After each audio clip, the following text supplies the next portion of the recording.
ആദായനികുതി വകുപ്പിന്റെ നടപടിയിൽ പ്രതിഷേധം ശക്തമാക്കാനൊരുങ്ങുകയാണ് കോൺഗ്രസ്. നാളെ രാജ്യവ്യാപക പ്രതിഷേധം സംഘടിപ്പിക്കാൻ PCCകൾക്ക് നിർദ്ദേശം നൽകി. ലോക്സഭാ മണ്ഡലം അടിസ്ഥാനമാക്കിയുള്ള പ്രതിഷേധത്തിന് സ്ഥാനാർത്ഥികൾ നേതൃത്വം നൽകും. വിവരങ്ങളുമായി നിതിൻ അംബുജൻ ഇപ്പോൾ ചേരുന്നുണ്ട് ഡൽഹിയിൽ നിന്ന്. നിതിൻ, ഈ തെരഞ്ഞെടുപ്പ് കാലത്തുണ്ടാകുന്ന നടപടി അതാണല്ലോ ചോദ്യം ചെയ്യപ്പെടുന്നതും നിയമ പോരാട്ടത്തിലേക്ക് കാര്യങ്ങളെ ഇപ്പോൾ എത്തിക്കുന്നതുമൊക്കെ. എന്തൊക്കെയാണ് വിവരങ്ങൾ നിതിൻ?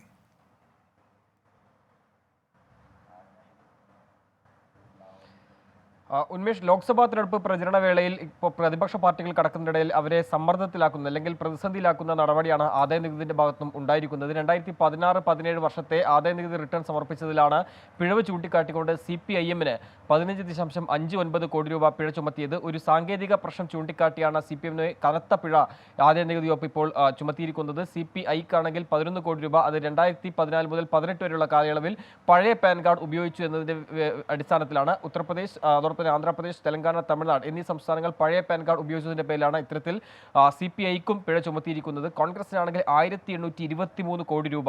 അതിൽ ഏറ്റവും പ്രധാനപ്പെട്ട ഒരു ശ്രദ്ധേയമായ ഒരു കാര്യം, സീതാറാം കേസരി അധ്യക്ഷനായിരിക്കുന്ന കാലത്തിലടക്കമുള്ള കണക്കുകൾ ചൂണ്ടിക്കാട്ടി ഇന്ന് കോൺഗ്രസ് അതിലൊരു വാർത്താ സമ്മേളനം നടത്തിയിരുന്നു. അതിൽ 1823 കോടി രൂപയുടെ നോട്ടീസാണ് ആദായനികുതി വകുപ്പ് നൽകിയിരിക്കുന്നത്. ഇതിൽ 692 കോടി പലിശ മാത്രം അടക്കണമെന്നാണ് അറിയിച്ചിരിക്കുന്നത്. എന്തായാലും ഈ നീക്കത്തിനെതിരെ ഇപ്പോൾ CPI-യും CPIM-ഉം ഡൽഹി ഹൈക്കോടതിയെ സമീപിച്ചിട്ടുണ്ട്.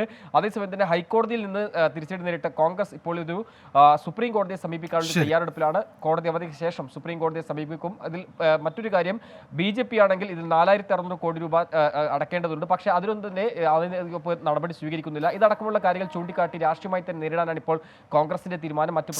ഏതായാലും കോൺഗ്രസ് സുപ്രീം കോടതിയിലേക്ക് പോകുന്നു. നാളെ രാജ്യവ്യാപക പ്രക്ഷോഭത്തിനും ആഹ്വാനമുണ്ട്.